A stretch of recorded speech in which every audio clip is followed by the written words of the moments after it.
Concept of business environment. Concept of business environment के अंदर हम बिजनेस एनवायरनमेंट के कंसेप्ट के बारे में पढ़ेंगे। In general sense all the business aim to achieve multiple objective. General sense की बात करें तो जितने भी बिजनेस हैं वो सब एक मल्टीपल ऑब्जेक्टिव को लेकर चलते हैं, जो प्रॉफिट ग्रोथ हो सकता है, कस्टमर सेटिस्फेक्शन हो सकते हैं। A business manager identify and set some important objective like survival, stability, growth, profitability and efficiency। एक बिजनेस मैनेजर कई बार कुछ इंपॉर्टेंट ऑब्जेक्टिव अपने सेट करके चलता है, जैसे कि सर्वाइवल, स्टेबिलिटी, ग्रोथ और प्रॉफिटेबिलिटी या फिर efficiency. Enterprises needs to balance this objective. Enterprise को इन सब ऑब्जेक्टिव को बैलेंस करना होता है। Profit is the biggest stimulation for the survival of the business. जो प्रॉफिट है ये सबसे बड़ा स्टिमुलेशन है, जहाँ पे हम प्रॉफिट कमाना किसी बिजनेसमैन का मेन मोटिव होता है।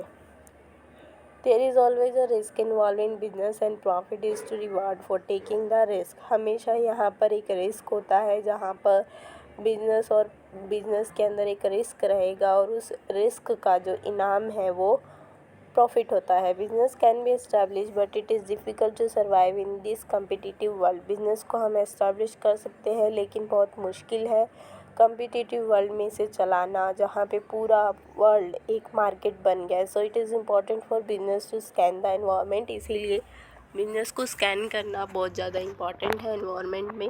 एनवायरनमेंट क्या होता है? Environment refer to all external forces which affect the functioning of a business. Environment एक तरह से वो सारे एक्सटर्नल फोर्सेज है जो किसी बिजनेस की फंक्शनिंग को अफेक्ट करते हैं। Environment factor are largely if not totally external and beyond the control of the individual, industries, enterprise and their management. जो एनवायरनमेंट फैक्टर्स है वो बहुत बड़ी मात्रा में नहीं, लेकिन कई बार ये बिजनेस के बिल्कुल कंट्रोल से बाहर होते हैं, इंडिविजुअल, इंडस्ट्रियल, एंटरप्राइज के कंट्रोल से भी बाहर होते हैं। The surrounding in which business operate is called business environment. तो जहाँ पर ये सराउंडिंग रहेगी किसी एनवायरनमेंट की, जहाँ पे एक्सटर्नल एंड इंटरनल दोनों तरह के फोर्सेस रहते हैं, वो बिजनेस एनवायरनमेंट है। The word business environment has been defined by various author as follows. Authors के द्वारा इसकी डेफिनेशन गिवन है। According to Keith Davis, business environment is the aggregate of all conditions, events and influences that surrounds and affect it. Kth Davis के according business environment के अंदर उन सभी condition को जोड़ा जाता है, इवेंट्स को और इन्फ्लुएंसेस को, जो इसको सराउंड करती हैं और इसको अफेक्ट कर रही हैं। According to Reinecke and Schoell, the environment of business consists of all those external things to which it is exposed and by which it may be influenced directly और इनडायरेक्टली। ये वो एनवायरनमेंट है business का जहाँ पे सारे external things, चाहे वो एक्सपोज किए गए हैं या फिर जो इन्फ्लुएंस करते हैं डायरेक्टली या फिर indirectly. These definitions give a clear understanding of the business environment. We can say that business environment is a combination or mixture of complex, dynamic and uncontrollable external factor within which a business is to be operated। तो हम कह सकते हैं कि business environment एक combination है जहाँ पे हम बहुत सारी कॉम्प्लेक्स, डायनामिक और अनकंट्रोलेबल एक्सटर्नल फैक्टर्स को पढ़ते हैं जहाँ पर बिजनेस ऑपरेट किया जा रहा है। The changes in taste and preference of customer, introduction of new technology, innovations, government policies, एटिक्सा, all are the parts of business environment. अगर किसी कस्टमर की टेस्ट एंड प्रेफरेंस में चेंज हो रहा है, नई टेक्नोलॉजी इंट्रोड्यूस की जा रही है, इनोवेशन हो रही है, गवर्नमेंट पॉलिसीज चेंज हो रही है, तो ये सब बिजनेस एनवायरनमेंट को अफेक्ट करते हैं।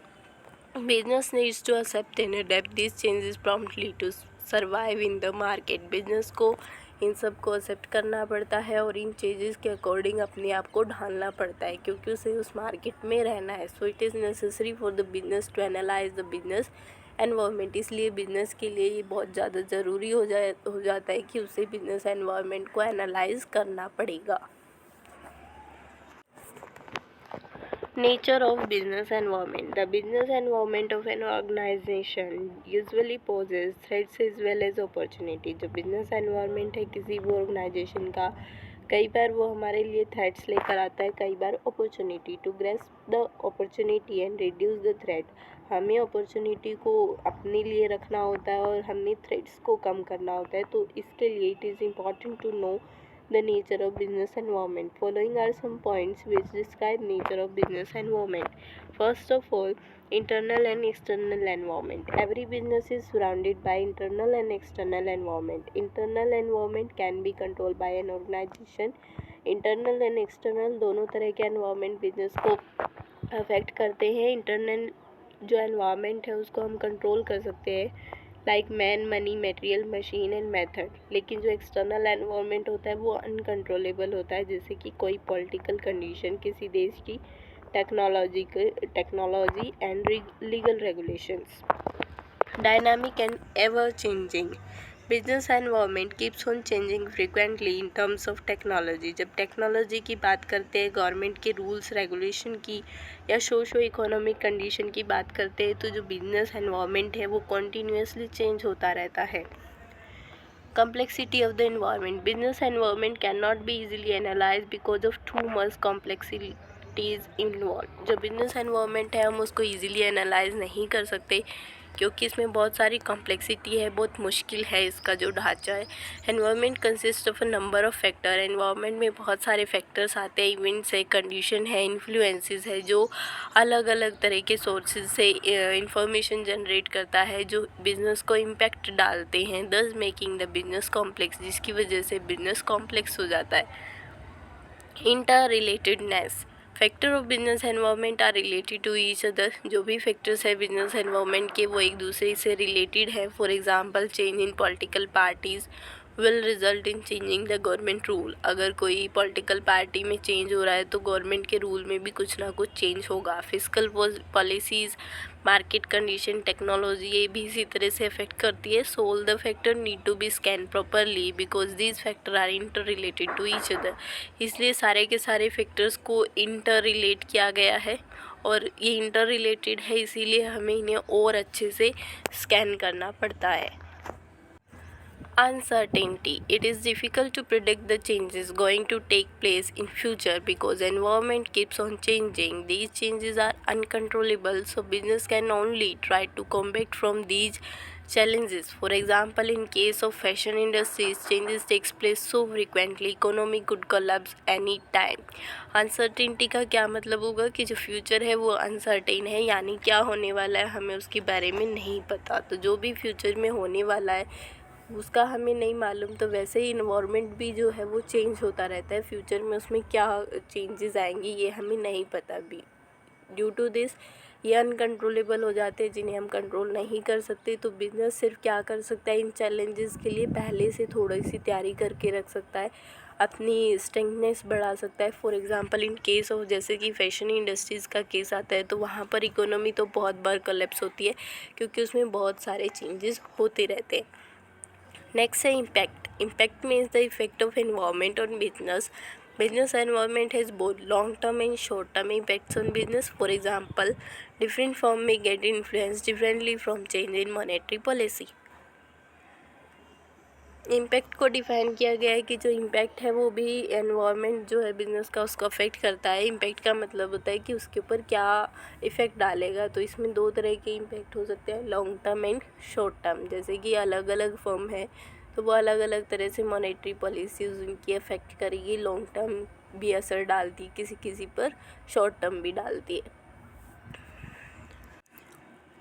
Interdependence. A business firm and its environment are mutually interdependent. एक बिजनेस फर्म और उसका एनवायरनमेंट दोनों म्यूचुअली इंटरडिपेंडेंट हो सकते हैं, एक दूसरे के ऊपर डिपेंड रहने वाले हो सकते हैं, क्योंकि जो इकोनॉमिक स्टेटस है किसी भी कंट्री का वो अफेक्ट करता है आने वाली टेक्नोलॉजी की डेवलपमेंट को, और उसके अंदर जो लाइफस्टाइल है लोगों का जो चेंज होगा उसको भी इसमें स्टडी किया जाएगा. Scope of business environment. The aspects which fall under business environment are as follows. Scope.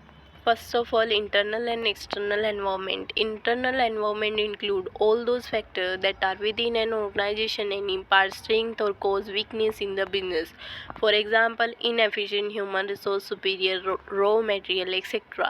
तो इंटरनल एनवायरनमेंट के अंदर वो सारे फैक्टर्स आते हैं जो हमारे विद इन ऑर्गेनाइजेशन होते हैं और ये कंट्रोल हो सकते हैं और ये हमारी स्ट्रेंथ और वीकनेस के कारण भी बनते हैं. फॉर एग्जांपल, अगर हम मानते हैं कि ह्यूमन रिसोर्स इनएफिशिएंट है तो वो हमारी वीकनेस हो सकती है, अगर हमारा रॉ मटेरियल अच्छी क्वालिटी का है तो वो हमारी स्ट्रेंथ हो सकती है। External environment include those factor which are beyond the control of business. External environment वो फैक्टर्स होते हैं जो हमारे कंट्रोल में नहीं है and are outside the organisation, ये ऑर्गेनाइजेशन के बाहर होते हैं। They provide opportunity and pose threat to business, ये एक अपॉर्चुनिटी भी प्रोवाइड करते हैं और कई बार एक बिजनेस के लिए थ्रेट भी लेकर आते हैं। For example change in political condition, technological change etcetera.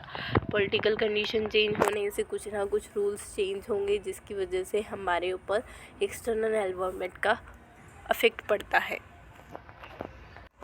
Specific and general environment. Specific environment include external forces that directly impact or influence organization decision and actions and are directly relevant to the achievement or organization goals. Specific environment के अंदर वो external forces आएंगे जो directly impact डालते हैं, हमारी organisation को influence करते हैं, उनके डिसीजन को चेंज करने में मदद करते हैं। Actions and are directly relevant to achievement of organization goal, ये ऑर्गेनाइजेशन के गोल को अचीव करने में भी मदद करते हैं। जो मेन फोर्सेस है जो स्पेसिफिक एनवायरनमेंट बनाते हैं वो है customer, supplier, competitors and pressure groups. General environment के अंदर ज़्यादातर economic, political, legal, socio culture, demographic, technological and global condition आती है जो ऑर्गेनाइजेशन को अफेक्ट करेंगी।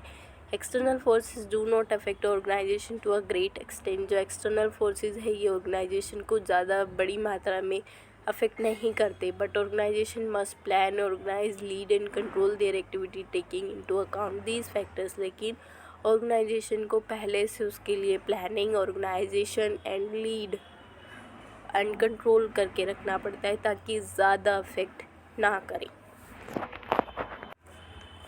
Micro environment and macro environment. Micro environment depict the working of a particular business. Micro environment सिर्फ एक particular business को affect करेगा. It has direct impact on business activity. Directly ये business activity को ही impact डालता है. It include customer, supplier, market, intermediaries, competitors.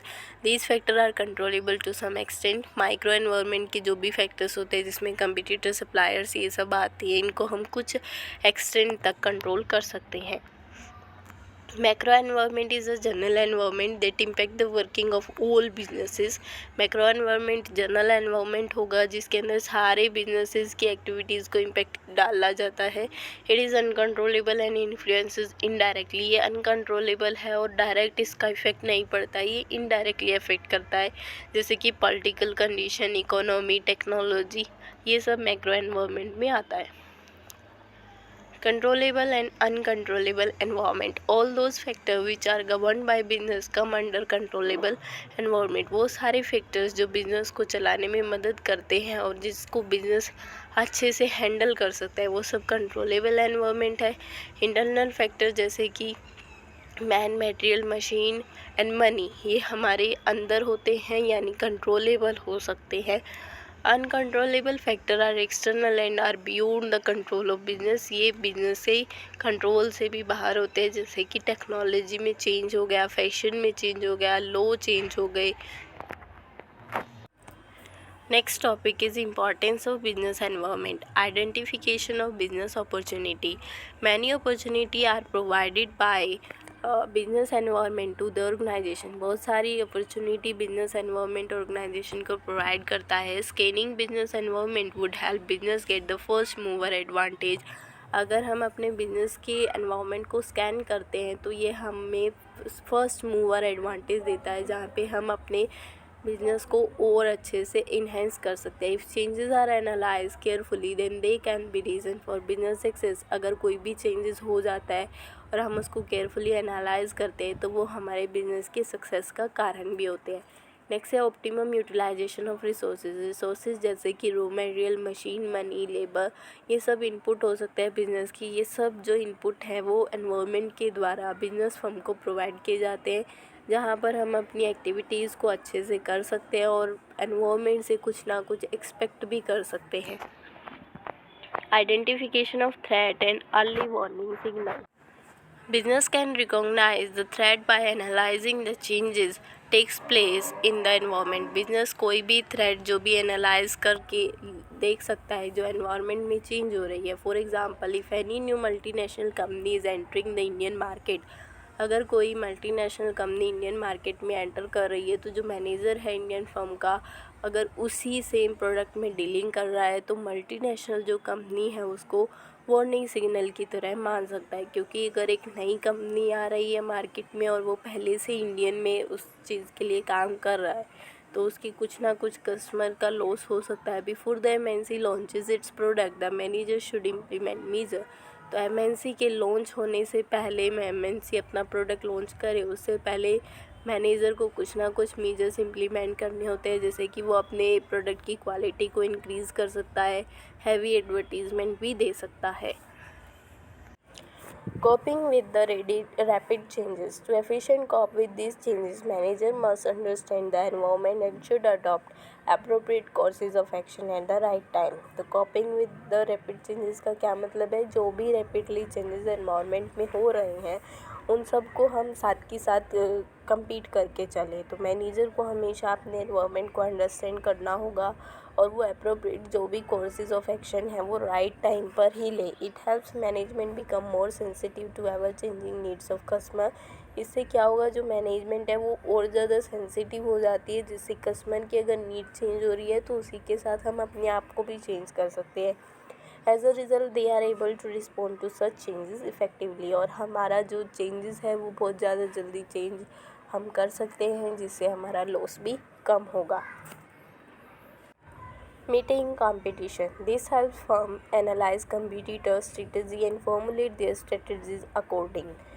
Meeting competition का क्या मतलब होगा कि जो कंपटीटर्स हैं उनको हम एनालाइज कर सकते हैं, उनकी स्ट्रेटजी को एनालाइज कर सकते हैं और अपनी स्ट्रेटजी उसी के अकॉर्डिंग बना सकते हैं। Identifying firm strength and weakness. Business environment help करता है इंडिविजुअल की स्ट्रेंथ और वीकनेस को जानने के लिए टेक्नोलॉजिकल और ग्लोबल डेवलपमेंट के अकॉर्डिंग।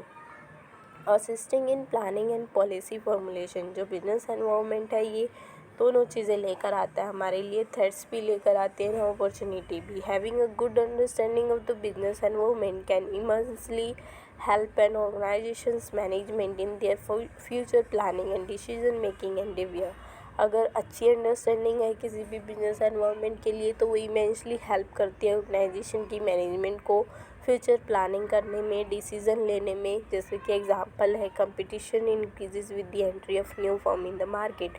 कंपटीशन इंक्रीज हो जाता है अगर जैसे ही कोई नई फर्म मार्केट में एंटर करती है। The management has to draft new plans and policies to deal with new competitor। Management को नए प्लान्स, नई पॉलिसीज़ बनानी पड़ती है नए कंपटीटर के साथ डील करने के लिए। एनवायरमेंटल अवेयरनेस प्रोवाइड करती है इंटेलेक्चुअल स्टिमुलेशन, जहाँ पे प्लानर्स डिसीजन मेकिंग कर सकते हैं। They can make changes in their plans efficiently and effectively. वो अपने प्लान्स को चेंज कर सकते हैं एफिशिएंटली तरीके से भी और इफ़ेक्टिवली भी। Components of business environment. The performance of an organization is affected by the business environment। जो भी परफॉर्मेंस है किसी ऑर्गेनाइजेशन की वो बिजनेस एनवायरनमेंट द्वारा अफेक्ट होती है। It has a far reaching effect on it's survival, profit and growth. इसका एक बहुत दूर तक इम्पैक्ट जाता है सर्वाइवल पर, प्रॉफिट पर एंड ग्रोथ पर। There are certain forces inside and outside the organisation. These forces affect the business both in positive and negative way. बहुत सारे इफेक्ट्स हैं, जैसे पॉजिटिव भी है नेगेटिव भी है, जो दोनों तरह का इफेक्ट भी डालते हैं बिजनेस के ऊपर। First of all we read about business environment component. There are two component, external and internal environment. External environment is divided again into micro environment and macro environment. Micro environment में वो सारे factors आएंगे जो suppliers है, customer है, marketing intermediaries है, competitor है, public है, जो इंडिविजुअल बिजनेस को स्टडी करते हैं। और मैक्रो एनवायरनमेंट के अंदर पूरे होल मार्केट को कंसीडर किया जाएगा, सारी इंडस्ट्रीज़ को कंसीडर किया जाता है, जैसे कि economical, political, legal, technological, global और international, socio culture, demographic and natural. Internal environment के अंदर हमारे वैल्यू सिस्टम हो सकते हैं, मिशन एंड ऑब्जेक्टिव हो सकते हैं, organisation structure, corporate culture, human resources, physical resources and financial capability, जो इनसाइड द ऑर्गेनाइजेशन हम फाइंड आउट कर सकते हैं, वहीं पे उनकी स्कैनिंग भी की जा सकती है। बिजनेस एनवायरनमेंट के कंपोनेंट में सबसे पहले आता है internal environment. These are the forces और condition that exist within an organization and affects its performance. ये वो सारे फैक्टर्स एंड कंडीशन है जो सिर्फ ऑर्गेनाइजेशन के अंदर ही आते हैं और इसकी परफॉर्मेंस को अफेक्ट करते हैं। These factors are controllable in nature. ये कंट्रोल किए जा सकते हैं और ऑर्गेनाइजेशन ट्राई कर सकती है इनको चेंज करने का, इन फैक्टर्स को मॉडिफाई करने का। ऑर्गेनाइजेशन रिसोर्सेज जैसे कि man, material, money, method, machine, ये सब इंटरनल एनवायरनमेंट में आते हैं। अलग अलग फैक्टर्स दिए गए हैं इंटरनल के। सबसे पहले इसमें है value system. The value are the ethical believe that guide the organisation is achieving its mission and objective. Value हमारे एथिकल बिलीव्स होते हैं जो एक तरह से ऑर्गेनाइजेशन को गाइड करते हैं कि वो अपने मिशन और ऑब्जेक्टिव को कैसे अचीव करे। It is frame by top level manager. Top level manager द्वारा ये बनाई जाती है, जैसे कि बोर्ड ऑफ डायरेक्टर इसे फ्रेम करते हैं। The extent to which the value system is shared by all in the organisation is an important factor contributing to its success. और जो भी वैल्यू सिस्टम इसको अफेक्ट करता है, जितनी भी लिमिट में इसको अफेक्ट करेगा, वो सभी इम्पोर्टेंट फैक्टर हो सकते हैं इसकी सक्सेस में कंट्रीब्यूट करने के लिए।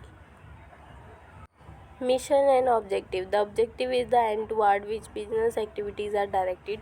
हमारा ऑब्जेक्टिव वहाँ पर ख़त्म हो जाता है जहाँ पे एक्टिविटीज़ को डायरेक्ट कर दिया जाता है। सारे बिजनेस फोकस करते हैं मैक्सिमाइजेशन ऑफ प्रॉफिट में। Mission is defined as the overall purpose और रीज़न फॉर इट्स एग्जिस्टेंस। तो मिशन हमारा ओवरऑल पर्पज़ होता है, रीज़न होता है किसी भी बिजनेस के एग्जिस्टेंस का। एक मिशन गाइड करता है और इन्फ्लुएंस करेगा ऑर्गेनाइजेशन की डिसीजन को और इकोनॉमिक एक्टिविटीज़ को। एन ऑर्गेनाइजेशन कैन चेंज और modify it's mission and objective accordingly. कोई भी ऑर्गेनाइजेशन अपने मिशन को और ऑब्जेक्टिव को अपने अकॉर्डिंगली चेंज कर सकती है। Organization structure. The organization structure is a hierarchy in business that define role, responsibility and supervision. Organisation structure हमारी हिराकी होती है किसी भी बिजनेस की, जहाँ पे हमारे लिए roles, responsibility and supervision decide किया जाता है। Composition of board of director, professionalism of management is एक साकम अंडर ऑर्गेनाइजेशन स्ट्रक्चर। जो हमारे बोर्ड ऑफ डायरेक्टर है, प्रोफेशनलिज्म है मैनेजमेंट की, ये सब ऑर्गेनाइजेशन स्ट्रक्चर के अंदर आते हैं and are important factor in influencing business decision. और ये बिजनेस के डिसीजन को अफेक्ट करते हैं। For efficient working of a business organisation and to facilitate prompt decision making. हमारे बिजनेस ऑर्गेनाइजेशन के अच्छे से काम के लिए और डिसीजन बनाने के लिए ऑर्गेनाइजेशन स्ट्रक्चर हमारा जो है वो कंड्यूसिव होना चाहिए। Corporate culture, shared value and belief in an organisation which determine its internal environment are called corporate culture. जो भी हमारी शेयर्ड वैल्यूज़ है, बिलीव्स है ऑर्गेनाइजेशन की, ये सब डिटरमाइन करती है इंटरनल एनवायरनमेंट को और कॉर्पोरेट कल्चर को। तो जो शेयर्ड वैल्यू और बिलीफ होंगे ऑर्गेनाइजेशन की, जो इंटरनल एनवायरनमेंट को डिटरमाइन करते हैं, उन्हें हम कॉर्पोरेट कल्चर कह सकते हैं। ऑर्गेनाइजेशन जहाँ पर स्ट्रिक्ट सुपरविज़न होता है, कंट्रोल होता है और lack of flexibility, unsatisfied employees होते हैं, ये इसके अंदर आती है।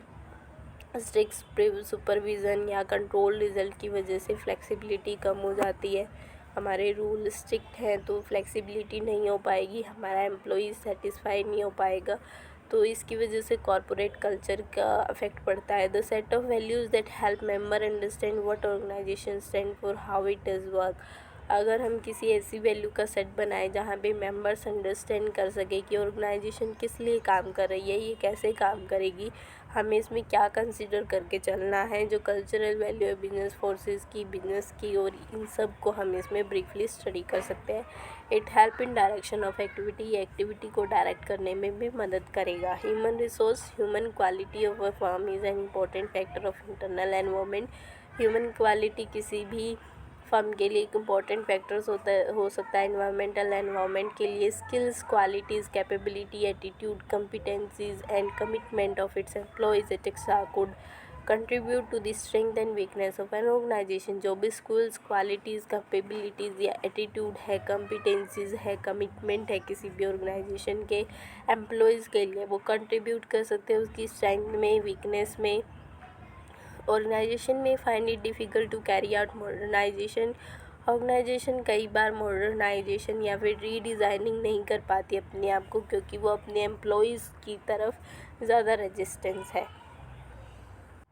Physical resources and financial capabilities. Physical resources such as plant, equipment, facility, and financial capability of a firm determine its competitive strength, which is an important factor for determining its efficiency. किसी भी organisation की efficiency को determine करने के लिए उसके physical resource जैसे कि प्लांट, इक्विपमेंट, मशीन्स और फैसिलिटी, जो फाइनेंशियल कैपेबिलिटी है फर्म की, वो उसकी कम्पिटिटिव स्ट्रेंथ को शो करती है कि कितना वो लगा सकती है, कितना उसके पास प्लांट है, किस तरह के इक्विपमेंट वो यूज़ करती है, उसके अकॉर्डिंग वो अपनी एफिशिएंसी दिखा सकती है किसी भी यूनिट कॉस्ट ऑफ प्रोडक्शन के लिए. Also research and development capability of a company determine its ability to introduce innovation. और अगर किसी की कंपनी का रिसर्च एंड डेवलपमेंट कैपेबिलिटी बहुत अच्छी है तो वो नए इनोवेशन जल्दी से ले आएगी मार्केट में, which enhance the productivity of worker, जिससे वर्कर और अच्छे से प्रोडक्ट बना सकते हैं. Financial capability are company source of fund generation. जो फाइनेंशियल कैपेबिलिटी है वो कंपनी के सोर्स और फंड होंगी जिसको वो जब चाहे इसकी नीड हो वो इम्प्लीमेंट कर सकती है, उनको अप्लाई कर सकती है उन फंड्स को. External environment. These are those factors that are and the condition which are outside the organization. ये वो factors और condition है जो हमारे organization के बाहर है and affect the performance of business. और ये business की performance को affect करती है. External factors are further divided into two, micro and macro. Micro environment, those factors which have direct impact on the business. ये वो factors है जिनका direct impact होता है business के ऊपर. Suppliers of input. The supplier of input are important factor in the external micro environment of a firm. जो भी सप्लायर है किसी इनपुट को प्रोवाइड करने वाले, वो इम्पोर्टेंट फैक्टर्स हो सकते हैं एक्सटर्नल माइक्रो एनवायरनमेंट के. Supplier provide raw material. Supplier raw material provide करते हैं और रिसोर्सेज प्रोवाइड करते हैं फर्म को. एक फर्म को एक से ज़्यादा सप्लायर एक फर्म के पास होने चाहिए ताकि जो इनपुट है उनका इनफ्लो ना हो सके. Customer, they are the buyer of firm product and services. ये हमारे फर्म की प्रोडक्ट के बायर और सर्विसेज को बायर करने वाले हो सकते हैं. कस्टमर इंपॉर्टेंट पार्ट है एक्सटर्नल माइक्रो एनवायरनमेंट के, क्योंकि जो सेल है किसी भी प्रोडक्ट की या सर्विसेज की वो फर्म के सर्वाइवल एंड ग्रोथ पे डिपेंड करती है. फर्म की सर्वाइवल एंड ग्रोथ उनके परचेजिंग पैटर्न पर डिपेंड कर सकती है. So it is necessary to keep the customer satisfy. इसलिए ज़रूरी है कि कस्टमर सेटिस्फाई रहे.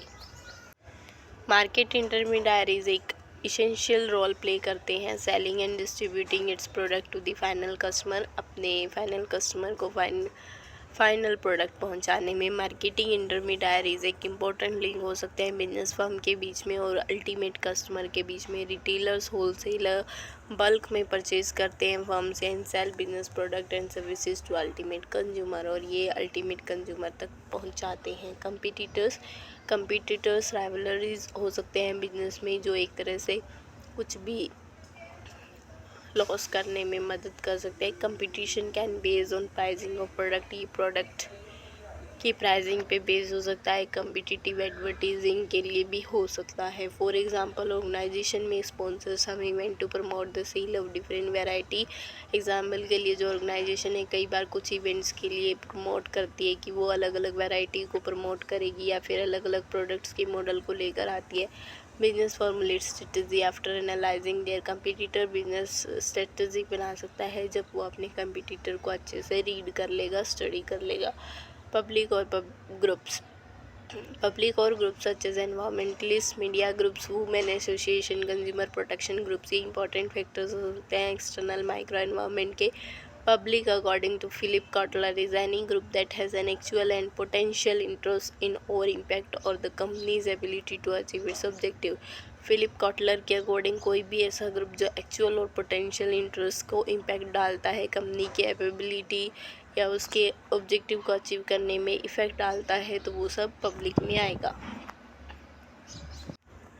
Macro environment. These are the factors or condition which are general to all businesses and are uncontrollable. ये वो factors होते हैं जो uncontrollable होते हैं. Because of the uncontrollable nature of the macro forces, a firm need to adjust or adapt it to these external forces. एक firm को इनको अडेप्ट करना और एडजस्ट करना सीखना पड़ता है. ये फैक्टर्स हो सकते हैं economic environment, political legal environment, technological environment, global और international environment and socio culture environment, demographic environment, natural environment etcetera. तो सबसे पहले इसमें हम बात करते हैं इकोनॉमिक एनवायरनमेंट की। All those factor which have an economic impact on business are called economic environment. वो सारे फैक्टर्स या फोर्सेस जिससे इकोनॉमी पे कोई भी असर पड़ता है बिजनेस की, वो इकोनॉमिक एनवायरनमेंट में आते हैं। It includes agriculture, industrial production, infrastructure and planning. इसके अंदर agriculture, industrial production, infrastructure, planning, basic economic philosophy, stages of economic development, trade cycle, national income, per capita income, saving money, ये सब affect डालते हैं। For example, low per capital income will negatively impact business because people have less money to spend. अगर हम बात करते हैं example के तौर पे कि लो पर कैपिटल इनकम है हमारी इन कंट्री की, तो वो नेगेटिवली इम्पैक्ट डाल सकती है बिजनेस पर, क्योंकि लोगों के पास पैसा ही नहीं है खर्चने का।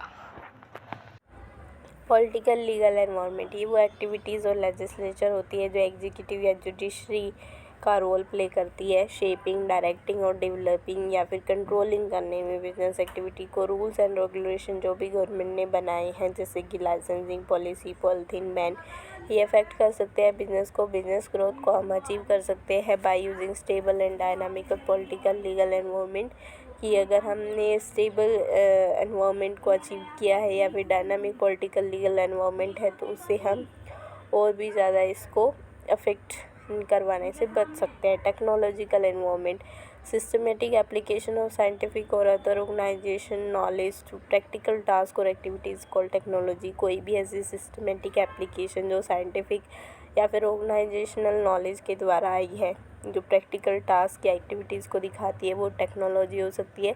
As it is changing fast, ये बहुत जल्दी से चेंज हो रही है। Businessman should keep a close look on those technological changes, तो बिजनेसमैन को हमेशा एक क्लोज लुक रखना पड़ता है टेक्नोलॉजिकल चेंजेस पे, उसके अडेप्टेशन पे और बिजनेस एक्टिविटी पर। ग्लोबल और international environment, the global environment is also important for shaping business activity. Business activity को शेप करने के लिए ग्लोबल एनवायरनमेंट इंपॉर्टेंट हो सकता है। In the era of globalization whole world is market. Globalization के जो इरा है उसके अंदर पूरा संसार एक मार्केट है। बिजनेस एनालिसिस इंटरनेशनल एनवायरनमेंट के साथ जो भी चेंजेस हो रहे हैं उनके कोप अप करने में मदद करता है। सोशो कल्चर एनवायरनमेंट, पीपल का attitude toward work and wealth, lifestyle, ethical issues, role of family, marriage, religion and education and also social responsiveness of business affect the business. कोई भी पीपल के attitude जो वर्क, वेल्थ, लाइफस्टाइल या ethical issue, role of family, marriage, religion, education, इन सब को लेकर social responsiveness, ये सब अगर बिजनेस को अफेक्ट करते हैं तो वो सोशो कल्चरल एनवायरनमेंट में आता है। नेक्स्ट है डेमोग्राफिक एनवायरनमेंट, पॉपुलेशन का size, growth, life expectancy of people, rural urban distribution of population, the technological skills and educational level of labour forces come under demographic environment. ये सब demographic environment में आते हैं जहाँ पे population size, growth, life expectancy, rural urban distribution of population, technological, educational level, ये सब ऐसे लेबर फोर्सेस है जो डेमोग्राफिक एनवायरनमेंट में आएंगी। ये सब अफेक्ट करते हैं बिजनेस ऑर्गेनाइजेशन की फंक्शनिंग को। Natural environment, the natural environment plays an important role as it provides raw material and energy for production in a firm. Natural environment एक तरह से इम्पोर्टेंट रोल प्ले करता है जहाँ पे raw material, energy of production, इन सब को फर्म के अंदर अफेक्ट करता है। Natural environment consist of geographical and ecological factor. Natural environment के अंदर सारे जोग्राफिकल और इकोलॉजिकल फैक्टर आते हैं जैसे कि mineral, soil reserve, water forecast, resources, weather and climatic condition, port facility, ये सब एक बिजनेस ऑर्गेनाइजेशन को नेचर से मिलता है। These are very important for many business activities. ये बहुत सारी बिजनेस एक्टिविटी के लिए इंपॉर्टेंट हो सकते हैं। For example, in place where temperature है हाई, जहाँ पर टेम्परेचर बहुत ज़्यादा रहता है, जो डिमांड है कूलर्स की, एयर कंडीशनर की, वो बहुत ज़्यादा है इस चीज़ की। तो जो डिमांड है क्लोथ्स की, बिल्डिंग मटेरियल की, वेदर एंड क्लाइमेटिक कंडीशन पे डिपेंड करती है। नेचर कैलामिटी जैसे कि फ्लड, ड्रॉट, अर्थक्वेक, ये इमेंसली इफेक्ट करती है बिजनेस एक्टिविटीज़ को।